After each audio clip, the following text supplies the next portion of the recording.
seluruh keluarganya datang ke Mesir dan mereka semuanya bersujud kepada Nabi Yusuf. Maka kata Nabi Yusuf, inilah takwil yang saya mimpi dulu, ialah sekarang telah berlaku. Allah telah memberikan, menjelmakan ataupun merealisasikan mimpi saya, dan saya dulunya masuk dalam penjara, kata Nabi Yusuf.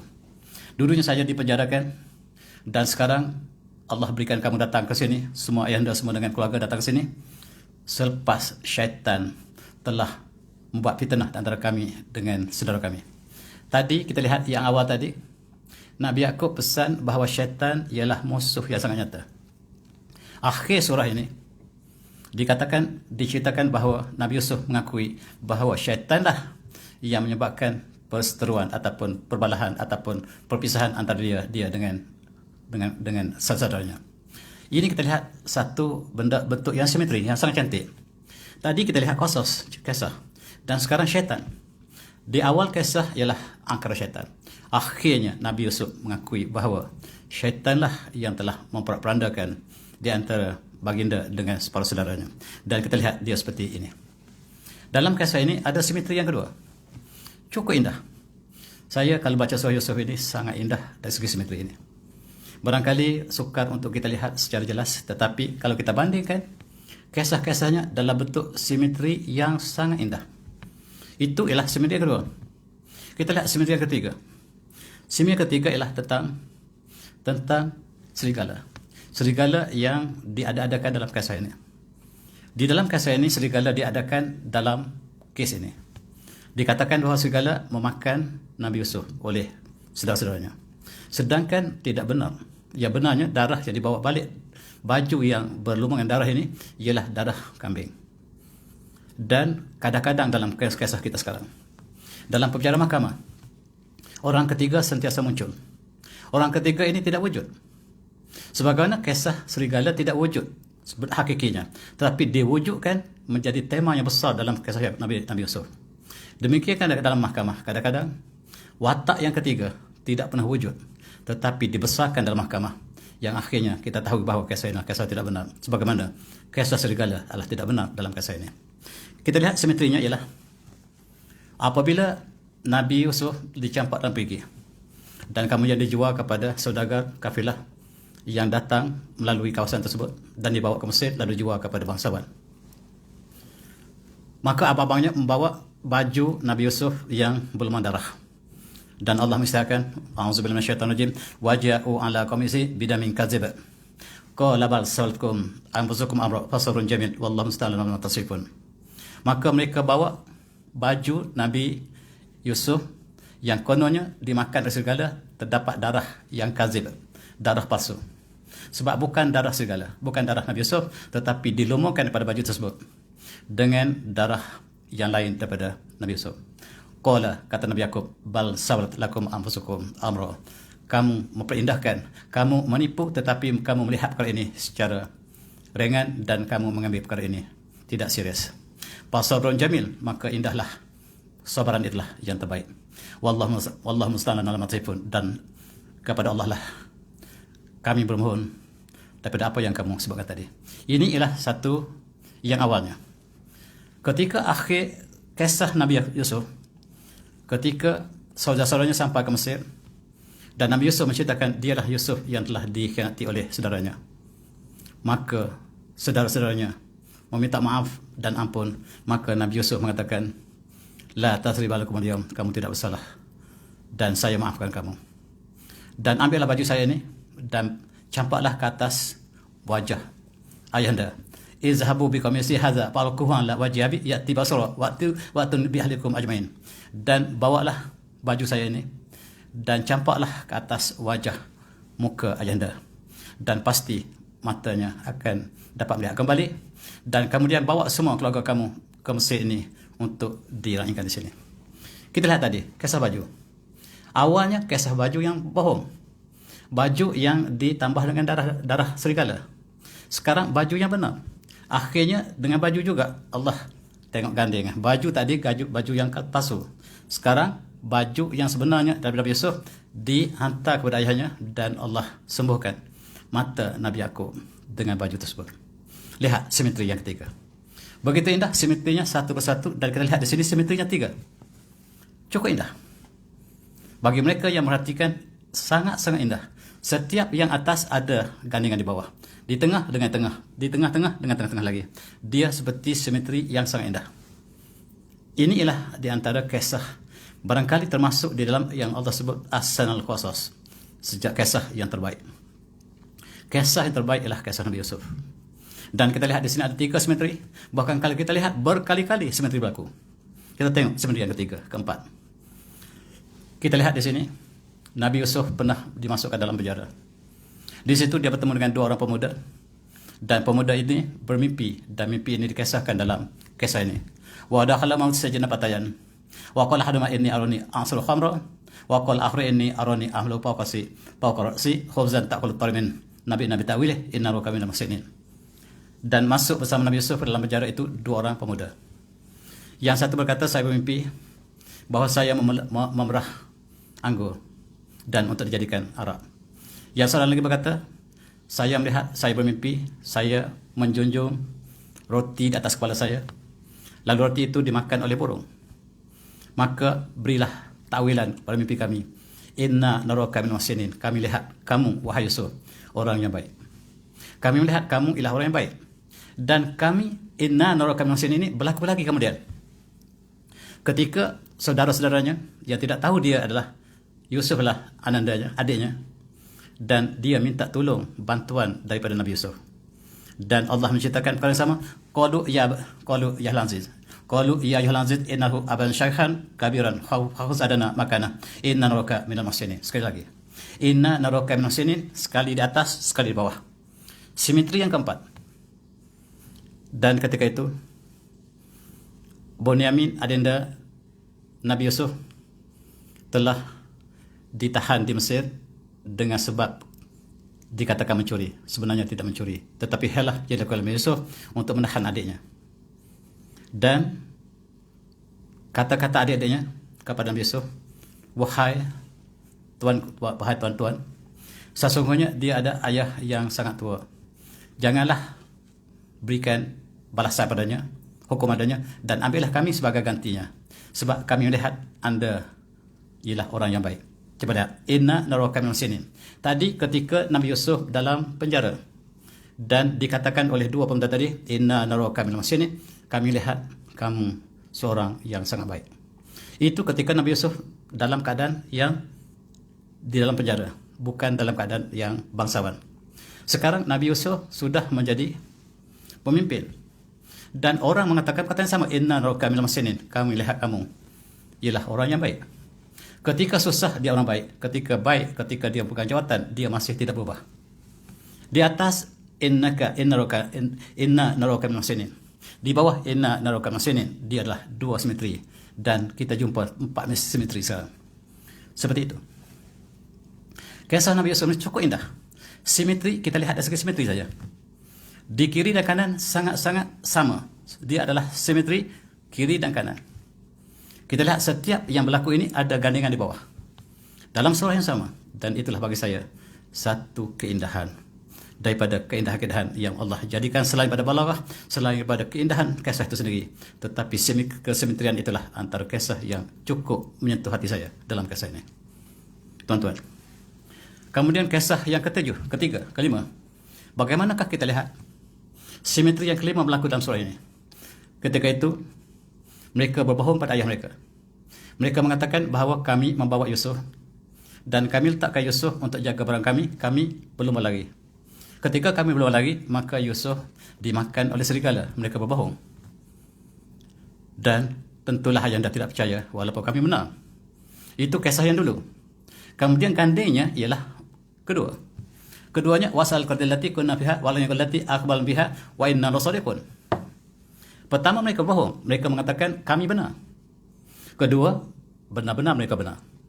Ketika itu apabila Bunyamin telah ditahan di Mesir, mereka balik ke rumah mereka dan mereka mengatakan adik kami ditahan di Mesir. Dan kami benar. Kali ini dia benar. Tetapi permulaannya dia bohong.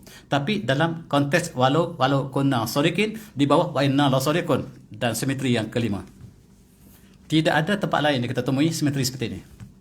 Simetri ini kelima berlaku dalam surah yang sama. Dan kita gambarkan seperti itu.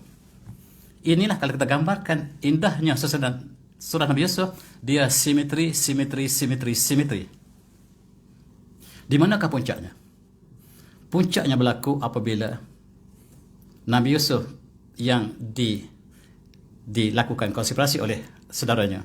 Kemudian Nabi Yusuf menjadi pemimpin dan adik-adiknya ataupun abang-abangnya datang meminta tolong, dan sekarang Nabi Yusuf memperkenalkan dirinya, sayalah Yusuf. Dan mereka mengatakan, apakah kamu Yusuf? Ya, saya Yusuf. Dan itulah kemuncak daripada simetri ini. Kemuncak simetri ialah apabila Nabi Yusuf perkenalkan dirinya, ya, saya Yusuf, yang kamu telah khianati saya. Dan kata abahnya, kami telah bersalah. Dan Nabi Yusuf cukup indah, kamu tidak bersalah, yang bersalah adalah syaitan. Kamu tidak bersalah. La tasribakum al-yawm, kamu tidak bersalah. Dan itulah keindahan sifat Nabi Yusuf yang cukup cantik. Dan kita lihat 5 tadi sudah cukup untuk gambarkan surah ini ialah surah simetri yang sangat-sangat harmoni. Dari segi simetri, bukan dari segi balaghah. Balaghah adalah satu pasal lain. Dia adalah keindahan surah yang paling indah. Dan tuan-tuan, kita lihat kisah Nabi Yusuf memang dikatakan dalam sejarah Mesir. Di papan-papan tanda mereka menunjukkan bahawa pada satu masa dulu mereka mengalami satu bencana kemarau yang sangat-sangat kronik, sehingga makanan sudah habis. Dan di sini kita lihat bahawa apa Nabi Yusuf nasihatkan supaya gandum disimpan untuk masa yang sukar. Dan gambar ini menyatakan benar-benar peristiwa ini dicatatkan dalam sejarah Mesir. Dalam gambar-gambar piramid lain, mereka menceritakan bagaimanakah petani-petani mengumpulkan parangan mereka dan disimpan dalam gudang yang besar untuk persediaan 7 tahun yang dilanda kemarau. Dan itulah tuan-tuan kisah Nabi Yusuf. Sebagai kita masuk kepada tajuk kita sebenarnya, iaitu serigala. Dan mereka temui wajah Zulekha, iaitu ibu angkat Nabi Yusuf, yang menggoda Nabi Yusuf. Allah menceritakan waratahu allati fi huwa fi baitiha an nafsi wa walaqatil abad wa qarat haytalak qala ma'azallah inni rabbi ahsana maswaya innahu la yuhibbul zalimun. Ini ialah Zulekha yang menggoda Nabi Yusuf. Wajah Zulekha ini terdapat dalam sejarah Mesir, terlukis, dan ini benar-benar lukisan benar, lukisan wajah Zulekha yang cukup cantik.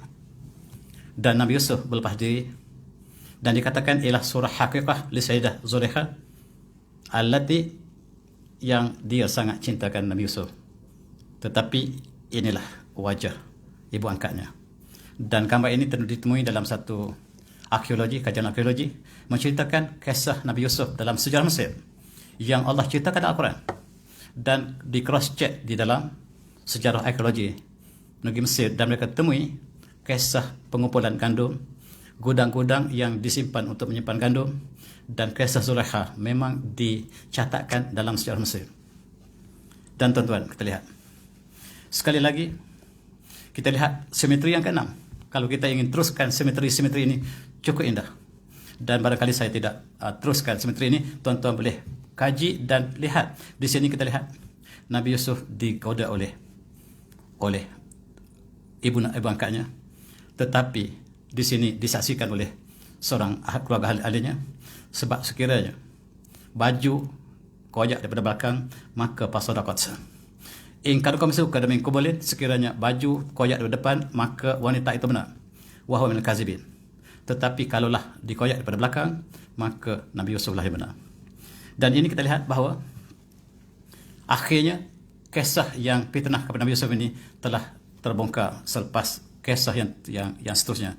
Dalam ayat yang seterusnya, maka akhirnya Nabi Yusuf dibebaskan daripada tuduhan yang demikian. Dan ini simetri yang ke-6. Dan kalau kita gambarkan simetri dalam satu kisah yang sangat indah, kalau kita lihat dari segi itu. Dan kita lihat bagaimanakah saudara-saudara ini, mereka tinggal di bandar Dotan di Palestin, dalam kawasan Kanaan, dan mereka mengembara ke Mesir, di mana Nabi Yusuf menjadi Menteri Pertahanan Negara, dan mereka menaiki kuda. Al-i dalam bahasa Arab maksudnya kafilah yang digunakan kuda, bukan unta. Di sini kita lihat jauh perjalanan yang cukup panjang, dan itulah perjalanan keluarga Nabi Yaakob ke Mesir, dan mereka telah membentuk satu keluarga besar, sehingga diselamatkan oleh Nabi Musa ketika zaman Musa bersama dengan Firaun. Orang Yahudi Bani Israel diperhinakan ataupun diperhambakan oleh Firaun sehingga dibawa keluar oleh Nabi Musa kemudiannya. Kisah yang panjang.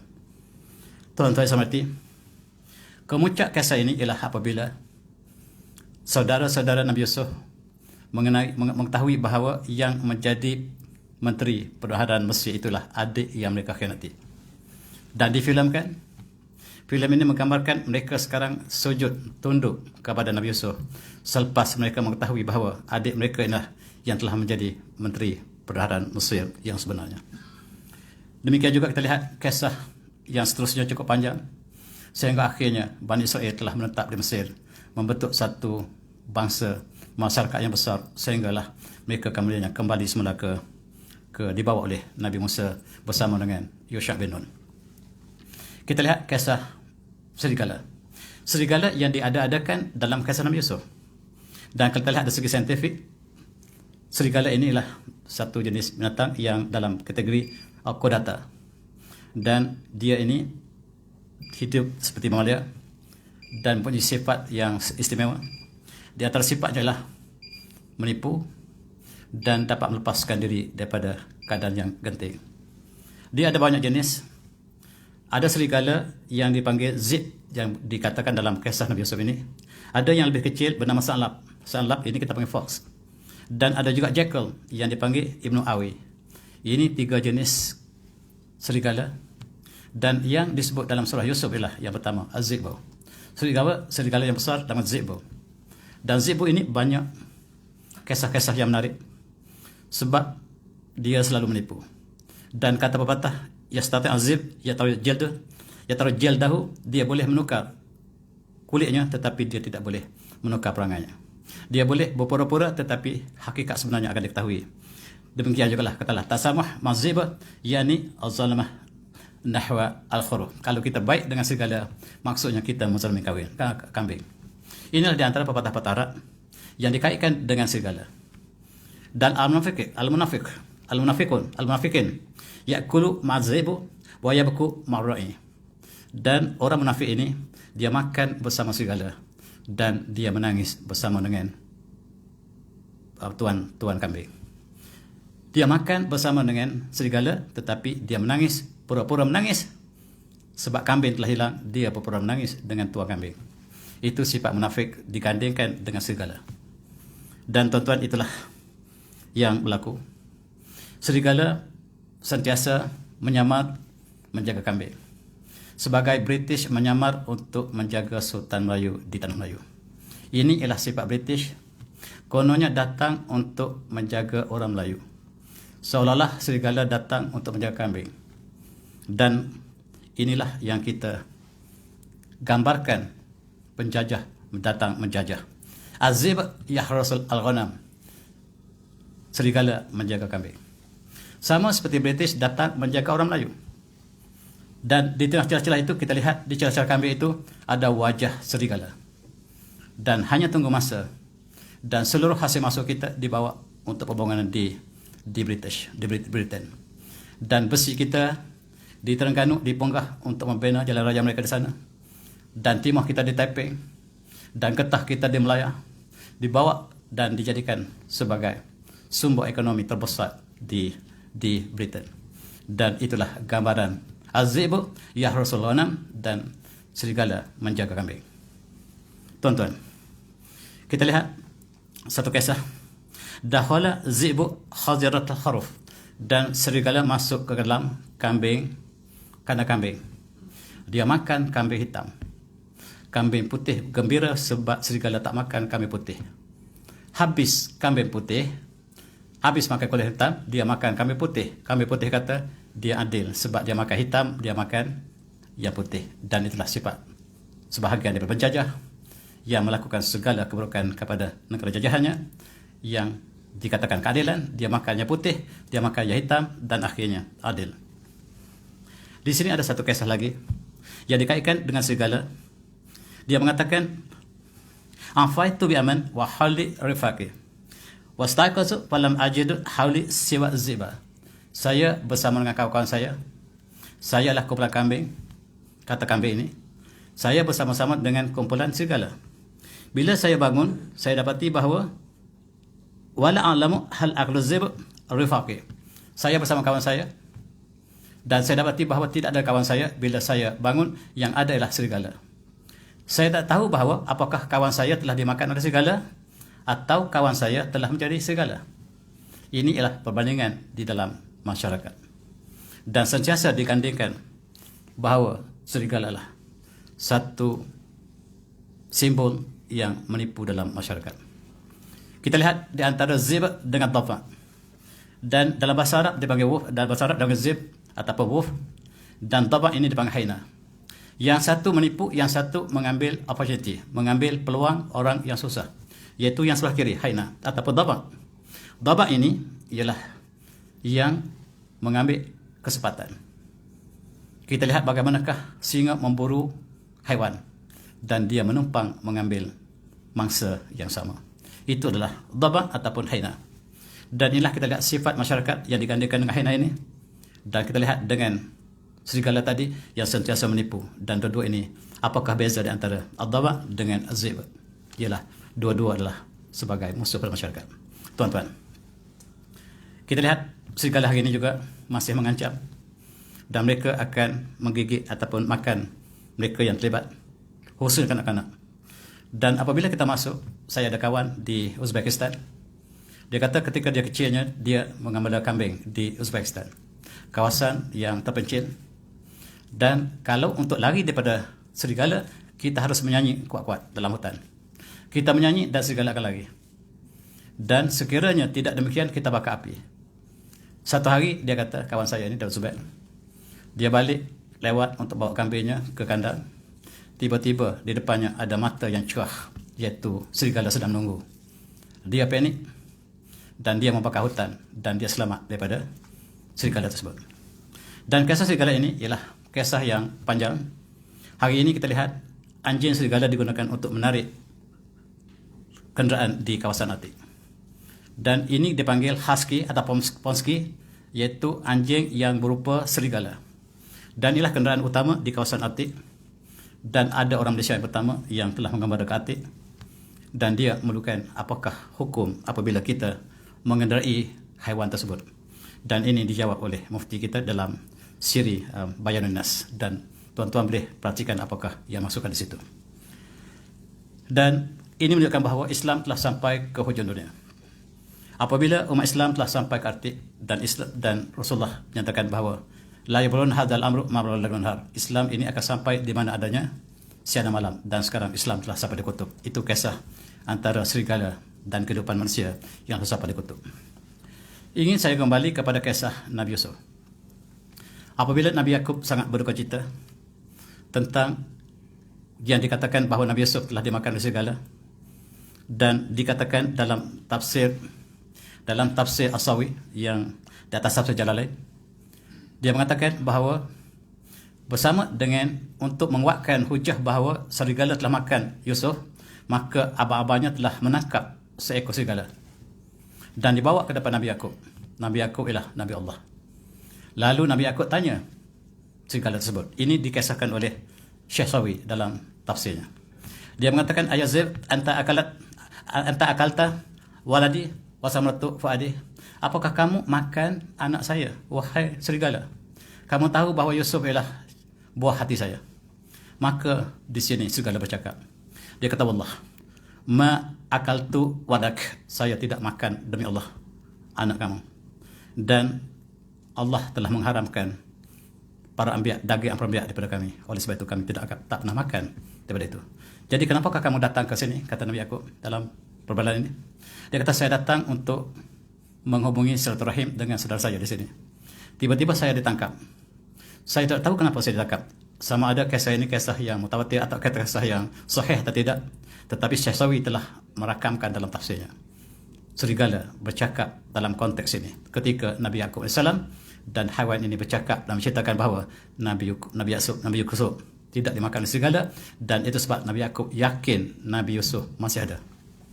Tuan-tuan yang saya hormati, kisah kedua ialah ketika Rasulullah. Ketika Rasulullah, serigala telah bercakap. Dan ini dihasilkan dalam satu hadis yang diriwayatkan oleh Imam Ahmad. Kisahnya adalah seorang pengembala. Pengembala ini mengembala kambing dan dia adalah seorang Yahudi.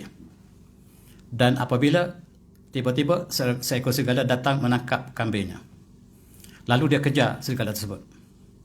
Lalu serigala itu mengatakan bahawa, apakah kamu ingin mengambil rezeki yang Allah beri pada saya? Tiba-tiba serigala bercakap. Terperanjat si Yahudi pengembala kambing tadi. Dan dia kata, kamu kagum dengan saya boleh bercakap?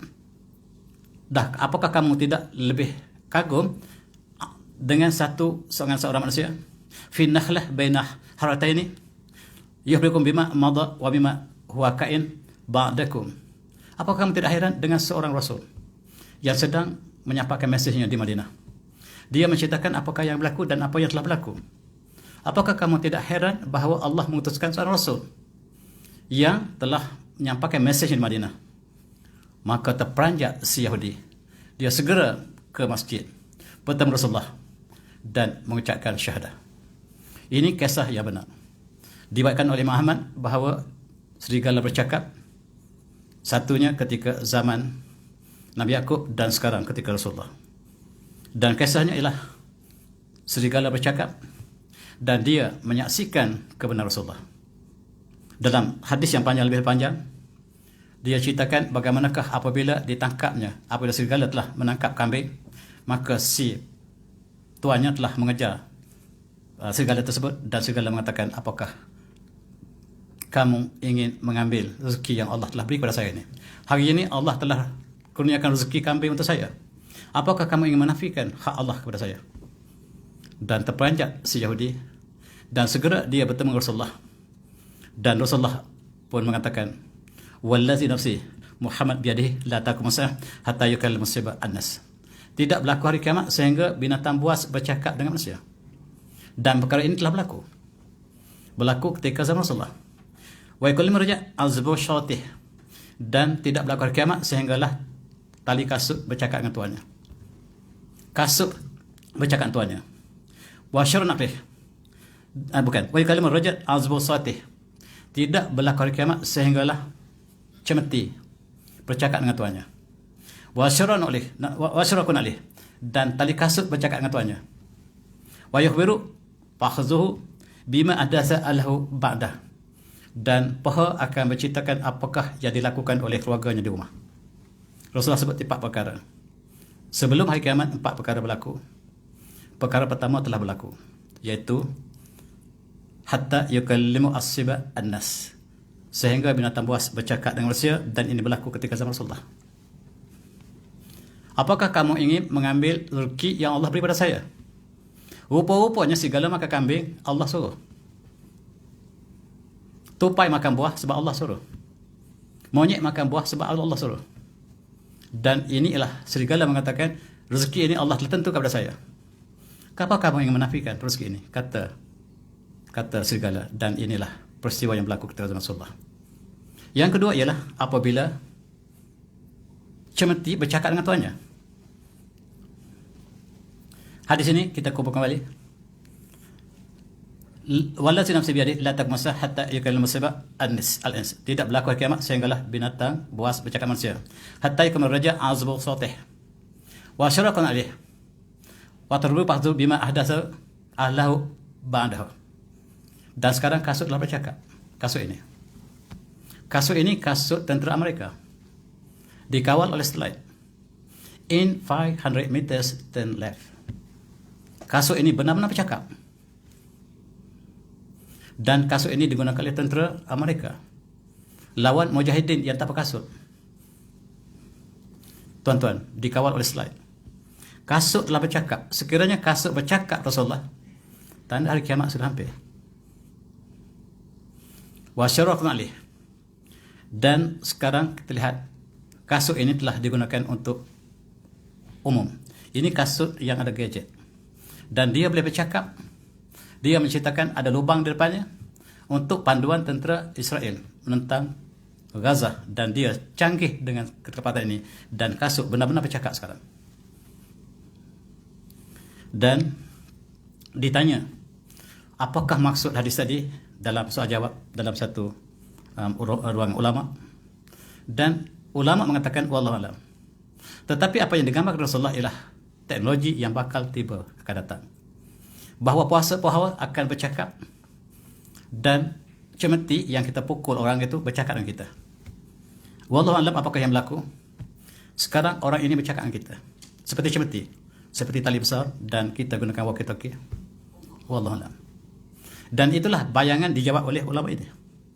Ulama mengatakan jawapan ialah wallahu alam. Tetapi hari ini tidak heran kita lihat orang bercakap dengan walkie-talkie dan dia tarik seperti cemeti. Sekiranya cemeti ini bercakap dengan orang itu bercakap dengan cemeti ini, itu tandanya hari kiamat sudah hampir. Teknologi kata jawapan daripada ulama ini. Tuan-tuan lihat, dan mengatakan bahawa ialah simbolik.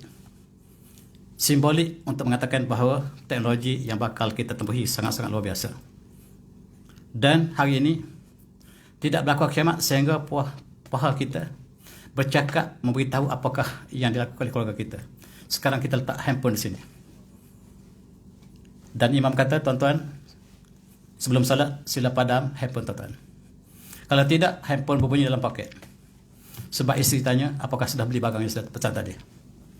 Apakah ini maksudnya atau tidak? Wallahu a'lam. Tetapi ulama tadi menjawab kemungkinan itulah maksudnya.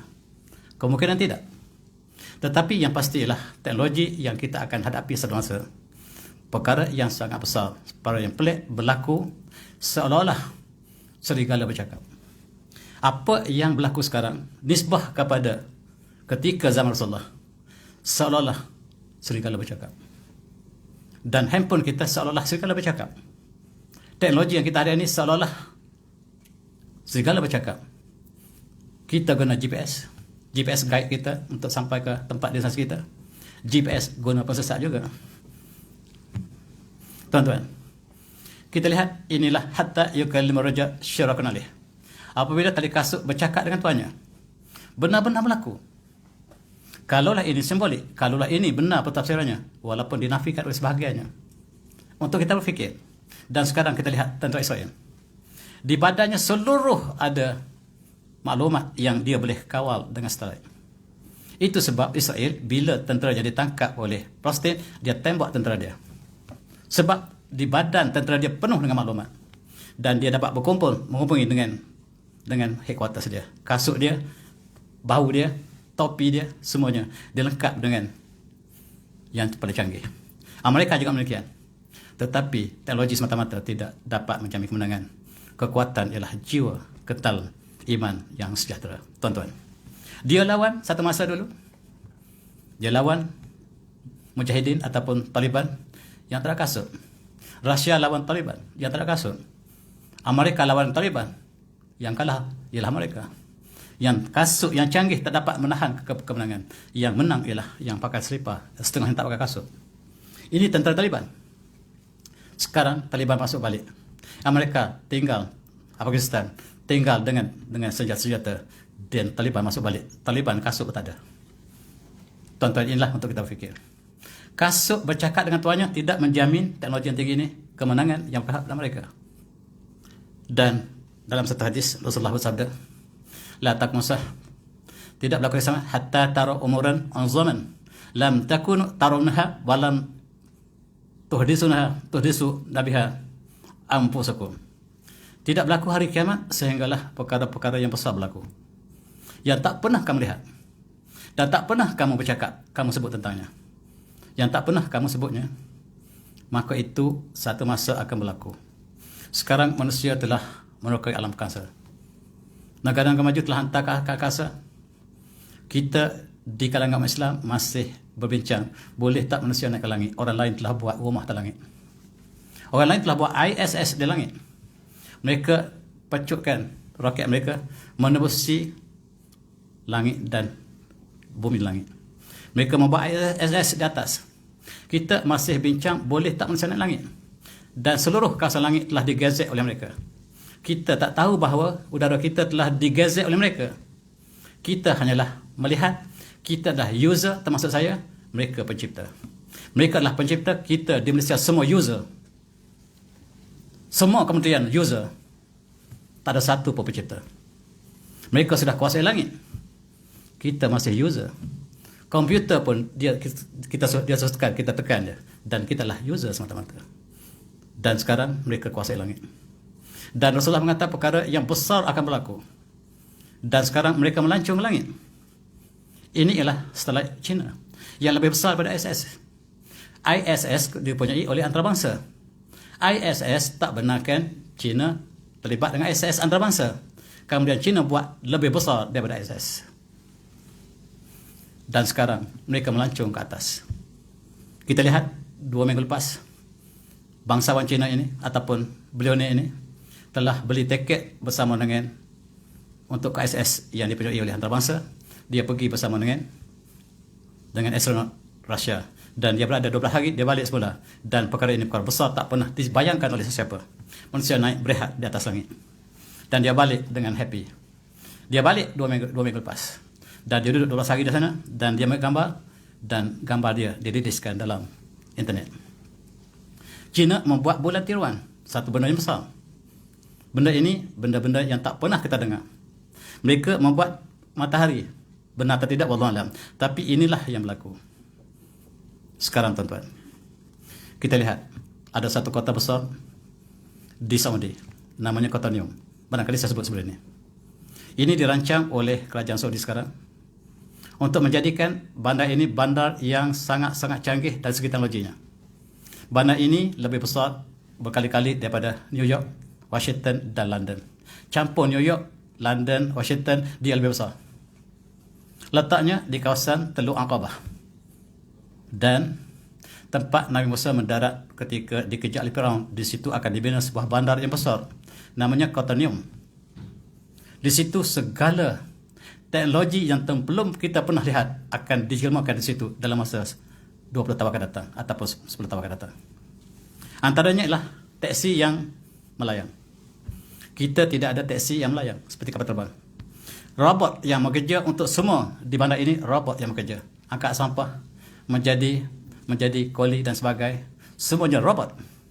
Dan ada bulan yang fake moon ataupun bulan artificial yang akan diletakkan di atas bandar Neom. Dan bulan ini akan sentiasa bersinar pada Neom ini, sebab bulan ini akan diasaskan oleh satelit dan dia bergerak sama laju dengan bumi. Bermaksud dia sentiasa berada di atas bandar Neom. Ini perkara-perkara yang besar yang tak pernah kita lihat.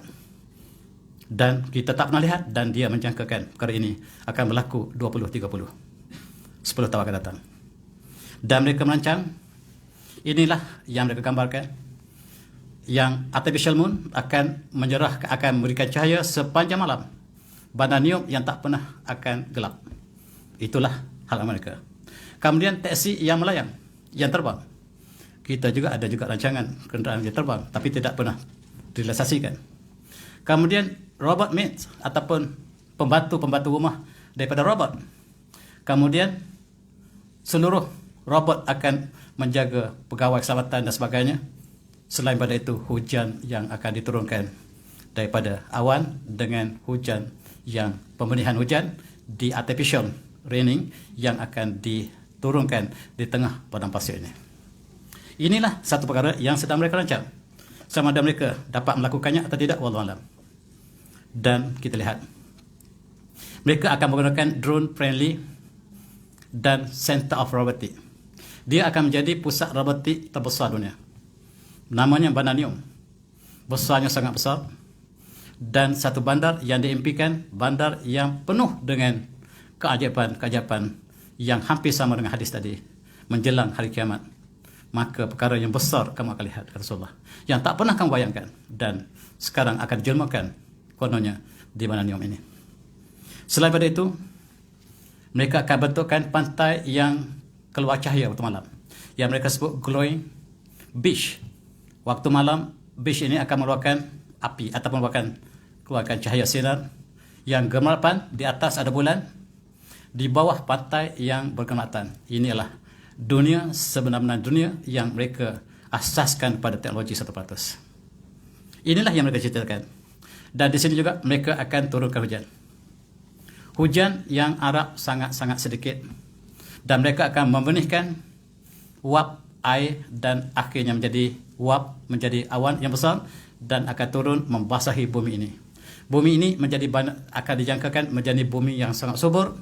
Rupa-rupanya bumi Arab bukan tidak subur tetapi air tidak ada. Sekarang mereka sedang merancang untuk artificial rain yang dijangkakan kawasan ini berubah menjadi kawasan yang sangat subur. Tuan-tuan yang hormati, akibatnya sangat besar. Dan orang-orang yang berduduk dalam kawasan ini sekarang sedang dikeluarkan daripada kawasan mereka. Mereka yang menentang akan dirampas secara percuma.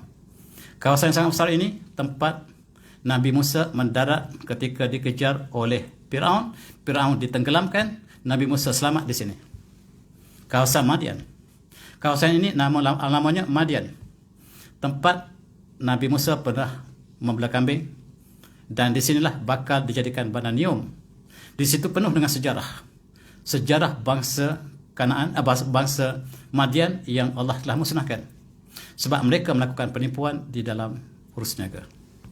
Untuk kita ambil iktibar dan kita cuba bayangkan, dalam hadis-hadis, dalam riwayat-riwayat mengatakan perkara yang bawa hujan akhir zaman ialah Ad-Dajjal.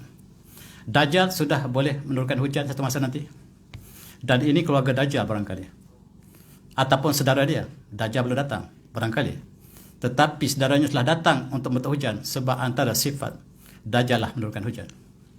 Sekarang hujan akan diturunkan membentuk satu kawasan yang besar di sini. Di dalam hadis yang ceritakan tentang Dajjal cukup panjang. Antaranya ialah dia akan keluar daripada jalan antara Syam dengan Iraq. Dia akan mengajak manusia supaya menyembahnya. Ramai yang mengikutinya ialah Yahudi dan wanita.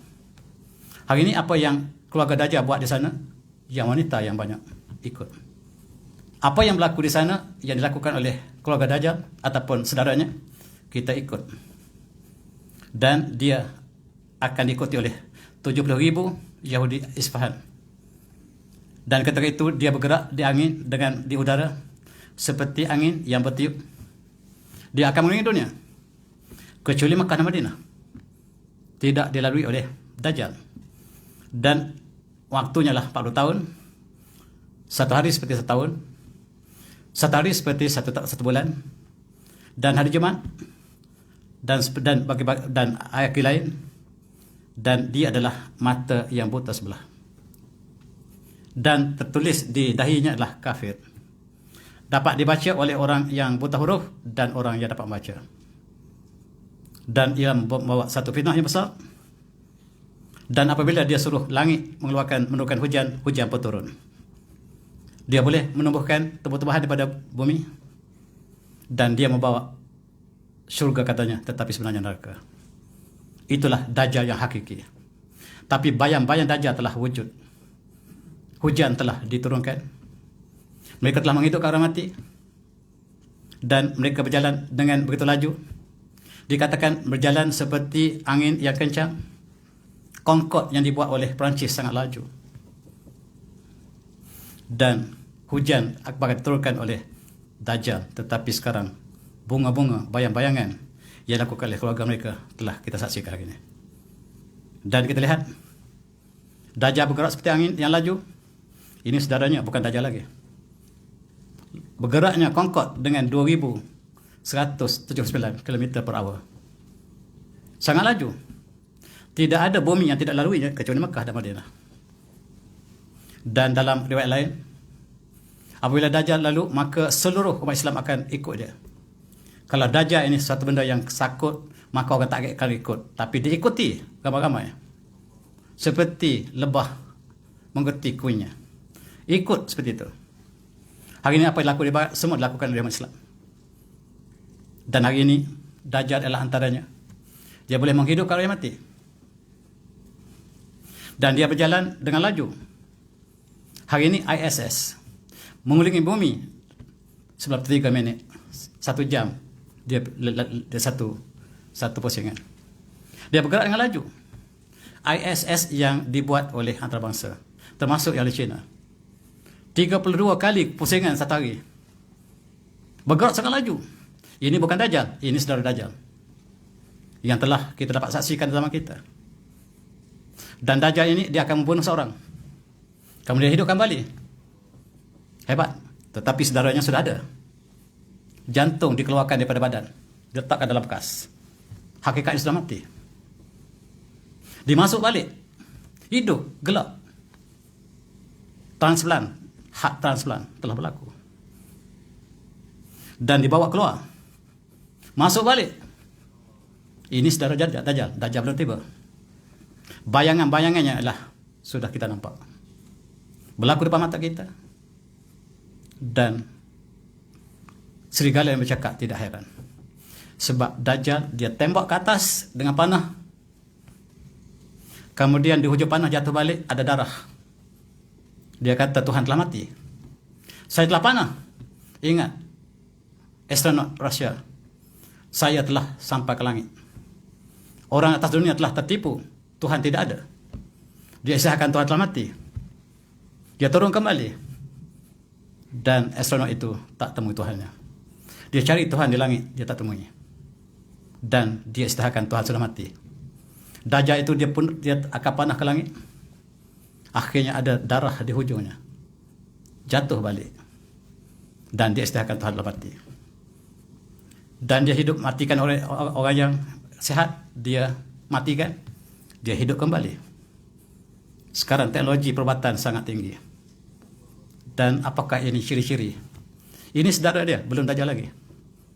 Dan dia boleh menyelam ke langit, ke dasar lautan.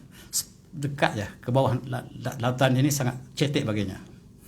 Kita lihat dia telah mengembara ke dasar laut. Dia telah mengembara ke dasar laut. Dia telah plan, dia telah peta seluruh dasar laut kita.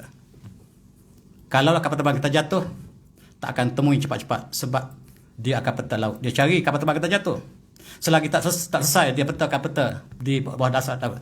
Kapal terbang tak akan jumpa. Jatuh kapal terbang, aset bagi mereka. Seluruh mereka akan datang mencari kapal terbang. Seluruh lautan akan dipetakan oleh mereka. Bila kapal terbang kita jatuh, kapal terbang, kapal selam Amerika sudah berada di Singapura. Bagaimana kau tahu? Mereka boleh naik ke langit, ke matahari. Matahari dekat dengan mereka.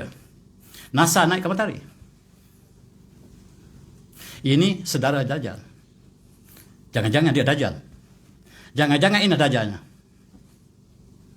Atau kita hidup zaman Dajjal sekarang. Fitnah Dajjal ini kita baca setiap kali kita tahiyat akhir. Kita berlindung daripada fitnah Dajjal. Apakah kita hidup zaman Dajjal atau belum Dajjal? Saya tak tahu. Saya minta kita sama berfikir.